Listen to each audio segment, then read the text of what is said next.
Hi, my name is Kemi, and I'm here to teach you how to express yourself to get the best results. Now, everyone is online these days. Whether you're online for social reasons, or you just want to know what's happening in the world, or you're online for business, everybody is practically online. Business owners know that if you want to reach more customers, one of the surest ways and the easiest ways that you can do that is online. Imagine people that are able to buy your product or your service without actually seeing you. The problem is that some business owners do not realize that there is an entire process for communicating with people online. As a matter of fact, it is harder to communicate with people online because you can't see them. You are only sharing a few words with them. Unlike when you are dealing with someone in person that you can explain things to and so on. You are dealing with essentially strangers online, trying to get them to not only buy your service, but to also come back again and to recommend your service to someone else. Now, you don't achieve those type of objectives by being careless with your communication online. I'm sure you have experienced businesses and the way they treat others online. It is very, very poor. I mean, I've encountered people where I make an inquiry and someone sends me a one-word answer, or they sound so rude, so condescending, like they're doing me a favor. Yet it's my money that I'm about to give them for their product or their service. And so if you are trying to succeed as a business owner, then you need to be more deliberate about your communication online. Here are 3 key things that you need to bear in mind if you want to run your business successfully online. Number 1, what type of impression do you want to create? You need to think about this carefully before you even start to engage.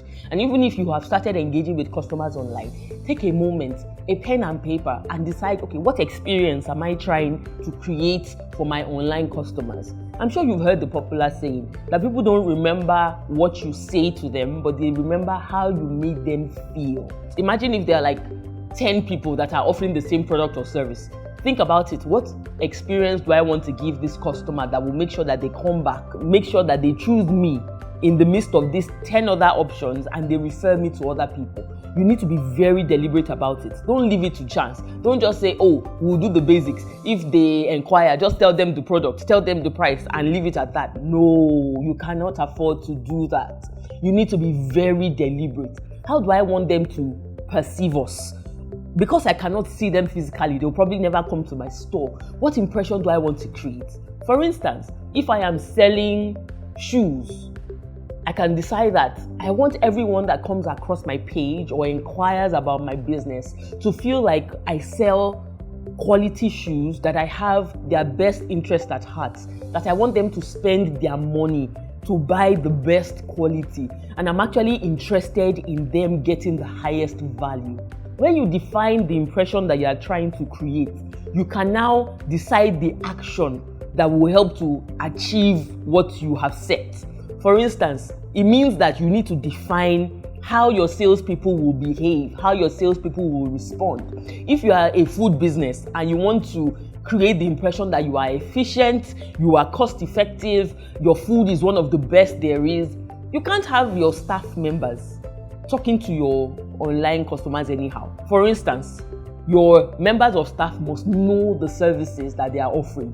It can't be that a customer asks, please, what do you have available? And someone says, hold on, let me go and check. Or your customer is asking, do you have XYZ? And someone says, I'm not sure. And the only way to ensure that that doesn't happen is by being very specific. Once you are clear, this is how I want to be perceived by the public, you will now begin to put building blocks in place. This is how my team members must respond to clients. This is what should happen if there's a client complaint. This is what should happen if the client is not happy with the product. You need to be very deliberate. You need to be very specific. And you know what this does for you? Because there are so many people out there, particularly in Nigeria, so many businesses that are so careless that all they are after is the money and they don't even try to hide it. If you can take the pain to define what experience you are trying to create for your customers, it will set you apart. Your reputation will go far. All of a sudden, people will share their experience with you, or their experience with you will now be different, and it will set you apart from the customer. If you are able to create that differentiated experience, do you know that customers might even be willing to spend more for your service because they know that it's not just about what they are buying. The interaction is pleasant and it makes them feel good. So the first thing you need to do is to set the impression. What type of impression am I trying to create? The second point that you need to bear in mind as an online business that wants to succeed is that you must be patient. Yes, you must be. Patience has to be part of your values and your daily plan. As you are planning, okay, we are going to sell this, we are going to buy this, you should also plan, we are going to be patient today. Because you are dealing with people that probably just met you for the first time online. A lot of them will have many questions. You must be patient in answering those questions. There will be different types of customers. There will even be the ones that will be unpleasant, as a matter of fact. Let me tell you that for free. Because I'm sure you're already thinking, but what about those customers that are rude, that are abusive and so on? Yes, they will exist. But you need to be patient. After you've deliberately set the sort of impression that you want to create and you have created standards for your representatives, your team members to adopt, in the real life engagement with the customer, there will be things that you did not plan for that will happen. How will you handle it? Imagine a customer that is asking you so many questions. Even a customer that at the end of the day, they will end up not buying anything. And it seems like they've wasted your time. Don't consider it as a waste of time because you just never know. You never know the customer that will be the source of your big break. So imagine a customer that has asked you many questions, they've made many inquiries and they end up not buying anything. It's not always because it's bad faith. It could also be that maybe for some reason they just couldn't proceed with that purchase. But that customer or that prospective customer might be the one that will tell other people that, there's this business that I came across, and they are so patient, they will answer all your questions. The person might not even remember what they asked you, but they will remember how you made them feel. That, they weren't rude, they weren't rushing me, they were very patient in answering all my inquiries. Go to them.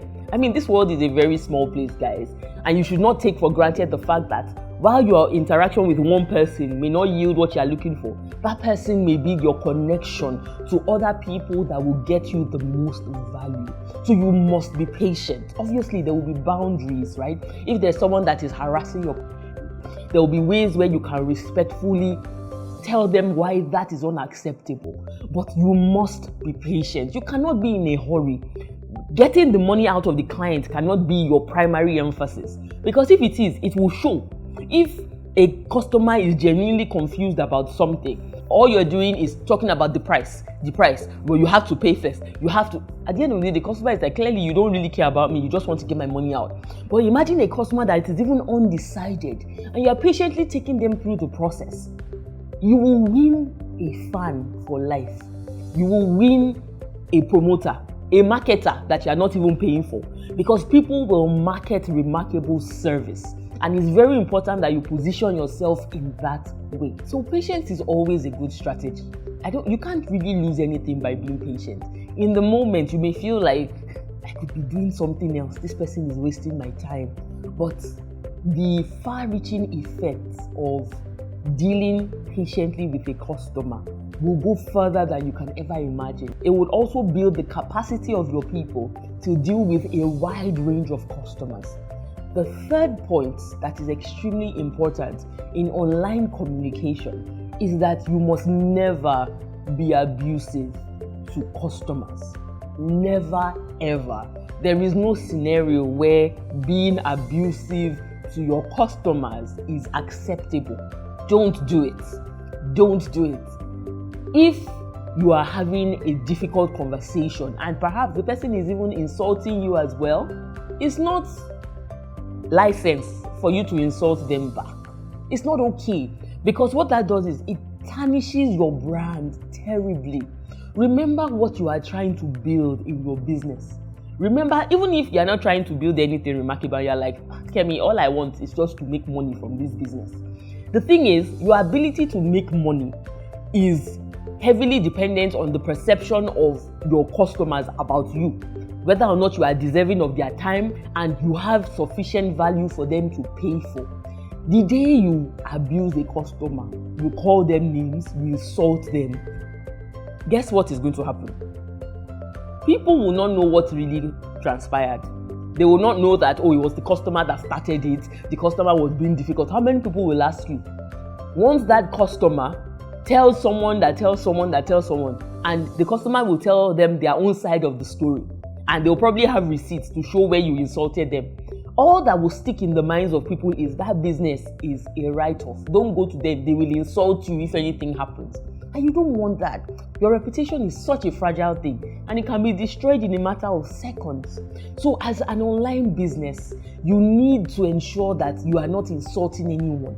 If you are in a heated conversation with a customer, it's better for you to step away for a few minutes. Like step away from the phone, or ask for time, or just be silent if you can. But resist the urge to ever exchange words and then insult a customer. It's extremely bad for your business, or it would never be beneficial to your business. So please don't do it. And so in summary, as an online business, if you are already existing or you are about to start one, 3 important considerations that you must always bear in mind. Be clear about the impression that you want to create in the minds of your customers. Be patient in your interaction with them, and never ever be abusive. This includes you and your representatives, because what your representatives do is as good as you, the business owner. Until my next video, communicate carefully, and I look forward to seeing you soon.